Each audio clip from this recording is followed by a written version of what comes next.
साबित होगा। और ये सरकार को मैं चार्ज दे रहा हूं, आप चेक रिपब्लिक में निखिल गुप्ता बैठा है, लेके आओ ना उसको। कुलभूषण यादव पाकिस्तान में बैठा है, लेके आओ ना। कतर में हमारे फौजी बैठे, लेके आओ ना उनको। अरे कहां तुम्हारी देशभक्ति है? अरे निखिल गुप्ता को लाओ, इस कानून में इस्तेमाल करो, मगर वो नहीं बोलेंगे। मैं इस कानून के मुखालिफत में खड़ा हूं जो भारत की जमहूरियत के लिए खतरा बनेगा। आईपीएस करने, अरे मैं तैयार हूं मरने के लिए। तुम मारोगे क्या? बोलो, कहां मारोगे बताओ? अरे तुम कहां मारोगे? तुम्हारी गोलियां खत्म हो जाएंगी, मैं जिंदा रहूंगा। अरे तुम्हारी गोली डरने वाला बैठो तुम। अरे चप्पन देके बैठो तुम। प्लीज आप बैठ जाइए। टेररिज्म का देखिए सर। चेयरमैन सर, आपका बेहद शुक्रिया कि आपने इन 3 फौजदारी नए कवानीन पर बोलने का मुझे मौका दिया है। सर, मैं शुरुआत में इस शेर से आगाज करता हूं अपनी बात का कि हमको शाहों की अदालत से तवक्को तो नहीं, आप कहते हैं तो जंजीर हिला देते हैं। सर, ये 3 फौजदारी के कवानीन खुद मुजरिमाना है। ये जुर्म की रोकथाम से ज्यादा हुकूमतों के जराइम को कानूनी शक्ल देने के लिए बनाए जा रहे हैं।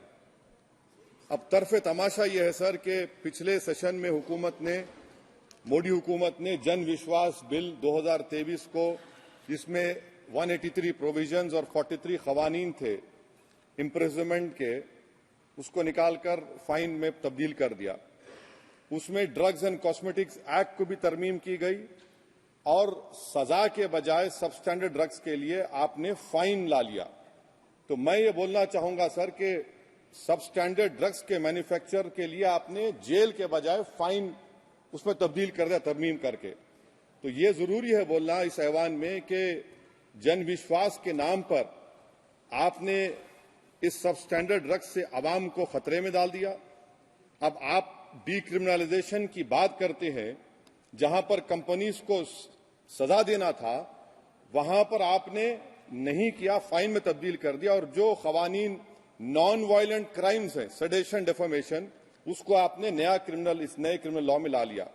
तो सर, ये बात साफ हो गई कि जन के लिए अविश्वास, धंधे के लिए विश्वास, ये इस हुकूमत का नया मंत्रा है। और लाइटर वेन में अगर मैं कहूं तो जॉन अलिया ने कहा था कि जुर्म में हम कमी करें भी तो क्यों, तुम सजा भी तो कम नहीं करते। सर, आज सच्चाई इस देश में यह है कि सूट पहनने वाला क्राइम से जुर्म से बच जाता है, जेल से बच जाता है। एक खाकी पहनने वाला किसी को करीब से गोली मार सकता है, हथकड़ी पहने हुए मुजरिम को, उसको कुछ नहीं, जवाबदेही नहीं है। सच्चाई हमारे मुल्क में यह है कि इस ऐवान में जिन पर टेररिज्म का चार्ज है वो इस कानून पर वोट डालेंगे कि टेररिज्म क्या है, नहीं है।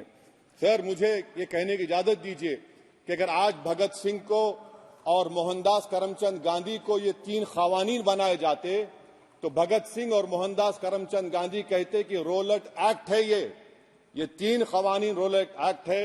अब हुकूमत को बताना पड़ेगा कि असल मकौले पुत्र कौन है।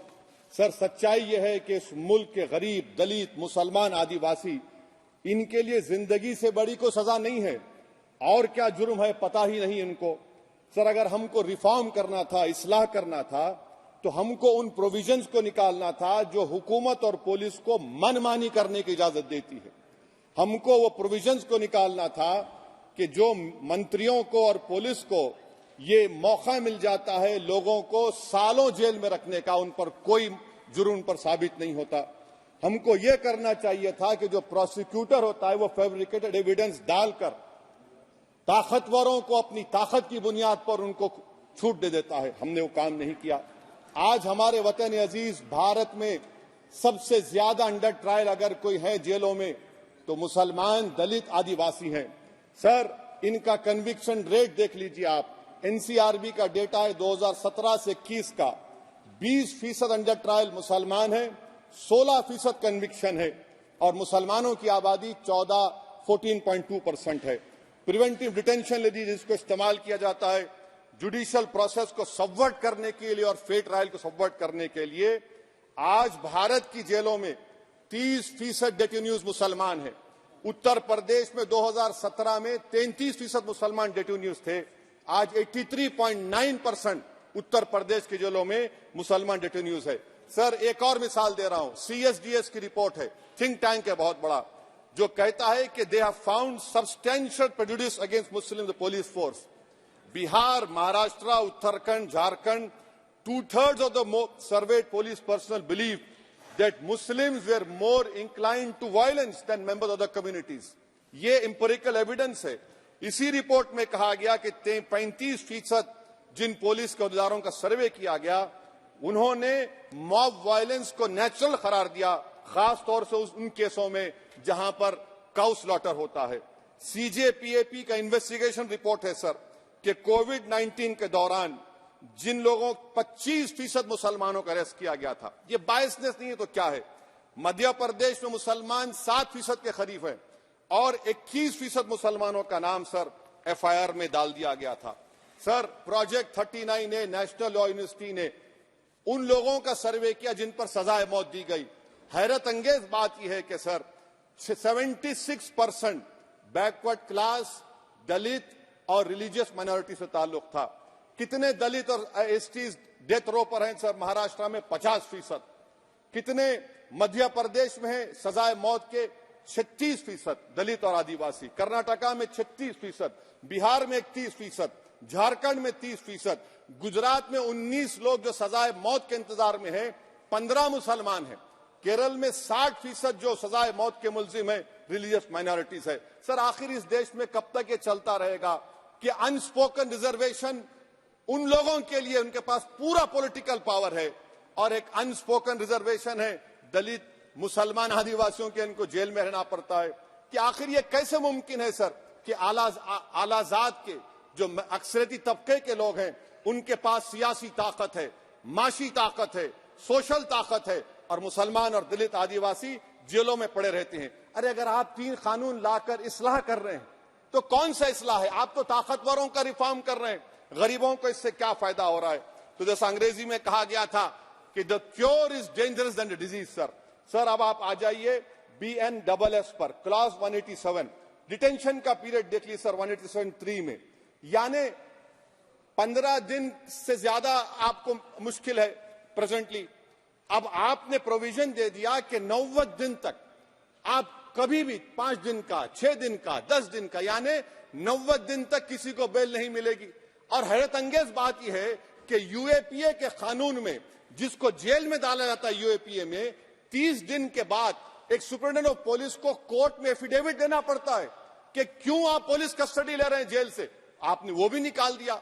यानी जिस किसी को भी आप इस कानून में अरेस्ट करेंगे, UAPA से ज्यादा मैं 90 दिन जेल में रहूंगा. और कौन रहेगा जेल में? मुसलमान रहेगा, दलित रहेगा, आदिवासी रहेगा और बेल उसको नहीं मिलेगी. तो ये खुद सुन लीजिए, तो यानी कन्विक्शन नहीं होगा, ना बेल मिलेगी क्योंकि पुलिस कस्टडी है. ये कानून में है सर, आप मुझे करेक्ट कर सकते हैं. अच्छा, DK बासु के गाइडलाइंस को आपने अडॉप्ट नहीं किया. क्लॉज 53(1) आप ये भी नहीं कह रहे कि भाई कौन उसको एग्जामिन करेगा, तो discretion of the medical practitioner. अरे आप पुलिस में जब जाते हैं तो पुलिस इतनी खातिर तवाजो करती है कि तलवों से लेकर जिस्म तक पूरे निशानात उसके जिस्म पर रहते, और आप कह रहे हैं कि मेडिकल प्रैक्टिशनर डिस्क्रेशन करेगा तो होगा.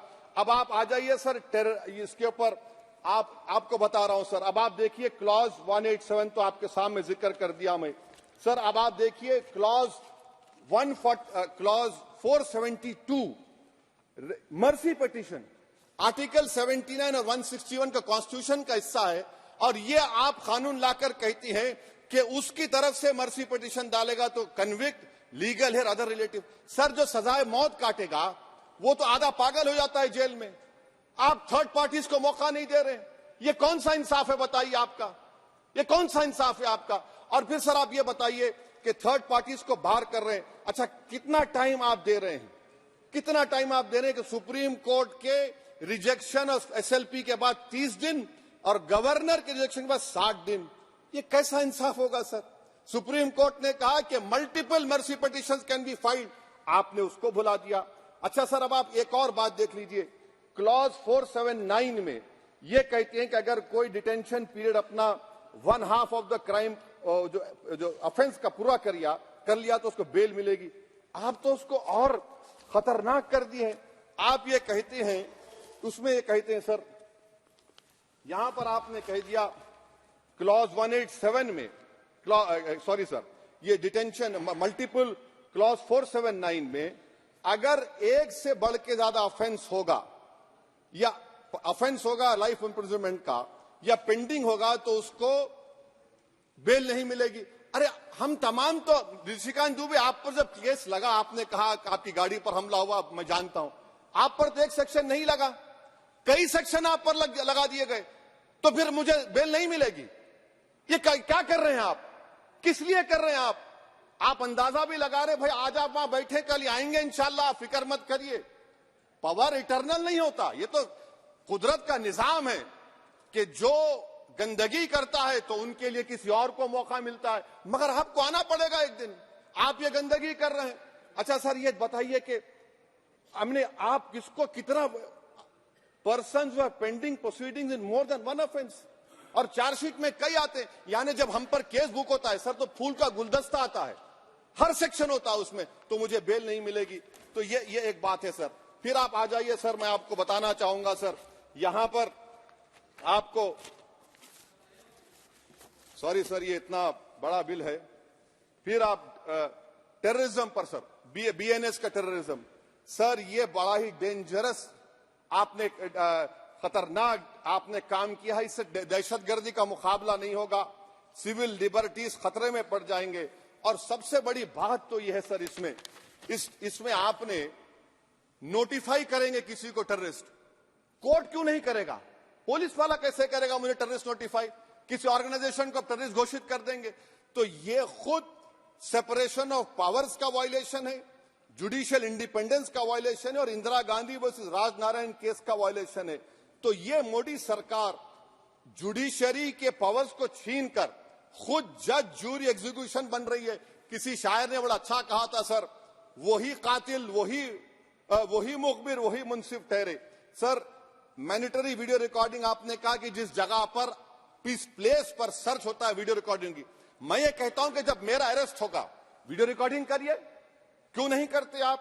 जब मेरे घर पर पुलिस आती है वीडियो रिकॉर्डिंग करिए, जो मैं पुलिस को देता हूं उसकी वीडियो रिकॉर्डिंग करिए, विटनेस स्टेटमेंट होगा क्लॉज 183 में उसका वीडियो रिकॉर्डिंग करिए। क्यों नहीं आप पैसे देते कि हर पुलिस वाले के जिस्म पर एक वीडियो रिकॉर्डर हो और एक्यूज को मिलना चाहिए, आप नहीं मिलता एक्यूज को।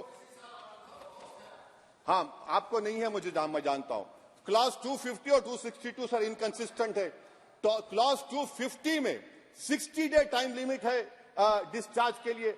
अगर एक्यूज को कागज नहीं मिलता है, हम सब जेल में गए, मैं कई मर्तबा जेल में गया हूं, ससुराल में इतना नहीं गया जितना जेल को जाने का मुझे मौका मिला, चाहे कांग्रेस की तेलुगु देशम की हुकूमत रही है। सर कुछ लोग क्लॉज 262 है, क्लॉज 262 में डिस्चार्ज एप्लीकेशन है, वो फ्रेमिंग ऑफ चार्जेस के बाद डाल सकते हैं। ये it defeats the purpose. What is the discharge application which is to prevent police from using delay tactics? Discharge always precedes framing of charges. आप मैं उस वक्त तक डिस्चार्ज नहीं डाल सकता जब तक कि वो नहीं होगा। अच्छा क्लॉज 251 263 देखिए sir, time limit for framing of charges in cases of session trials 60 days of first hearing charges, warrant charges should be 90 days। मगर आपने क्या किया, होशियारी देखिए, बर्बाद करने का कहानी 193(9) डाल दिया आपने। Can it prescribes a 90-day time limit for further investigation? For further investigation, what will happen when supplementary charge sheet are put? Will the accused be acquitted? क्या मुझे छोड़ देंगे आप? क्या कोई timeline? This is a dead letter. यानी आप तो पूरे का पूरा सिविल राइट्स लिबर्टीज बोलिए सब छीन ले रहे। अच्छा सर, इसमें आपने लिंचिंग का एक कानून बनाया बीएनएस में, सेक्ट क्लॉज 103 में। अब आप इसमें देखिए सर, लिंचिंग कब हो सकता है? जब आप ये बताएंगे कि ये पर्सनल बिलीफ पर मारा गया, किसी को जेंडर पर मारा गया, कास्ट पर मारा गया। सर आप तो एक्यूज को तो मौका दे रहे हैं छोड़ने के लिए, आप तो एक्यूज को मौका दे रहे हैं। अच्छा पर्सनल बिलीफ में रिलीजन क्यों नहीं लिखते भैया आप? इन तीनों कानून में रिलीजन इस्तेमाल किया गया, पर्सनल बिलीफ में रिलीजन नहीं आता। अच्छा सर आप ये भी देख लीजिए कि 190 सर 190 में अनलॉफुल असेंबली है, 5 और मोर एक्टिंग टुगेदर। फिर ये क्यों कर रहे हैं आप? 5 मिलकर भी मर्डर करेंगे तो एक 103 भी तो आपने कर दिया। तो इनका इट इज यानी ये तो इसका अनलॉफुल एक्टिंग टुगेदर है। अच्छा सर, मैं आपको बताना चाहूंगा, आपके ये बीएनएस का 172(2) आप देखिए कि पेटी केसेस में when the occasion is passed, इसका मतलब क्या है? व्हेन द अकेजन होगा क्या सर? अब आप हम चुनाव लड़ते तो जो हमारा जो पार्टी अपोजिंग रहती वो कहती कि इनके 25 लोगों को 50 लोगों को गिरफ्तार कर लो, गिरफ्तार कर लेते मेरे बूथ के एजेंट्स को, और बोल रहे व्हेन, उसमें आप लिख रहे क्या है? When the occasion is passed, माने पास हो जाएगा पोलिंग के 5 बजे छोड़ देंगे। अरे आप अपना ही हाथ काट रहे हैं अपने आप। याद रखिए, आज आप मुस्कुरा रहे हैं, कल यहां पर बैठेंगे कोई और कर देगा काम आपके ऊपर। अच्छा रेप सर, रेप क्या? रेप सिर्फ महिलाओं का होता है, मर्दों का रेप नहीं होता क्या?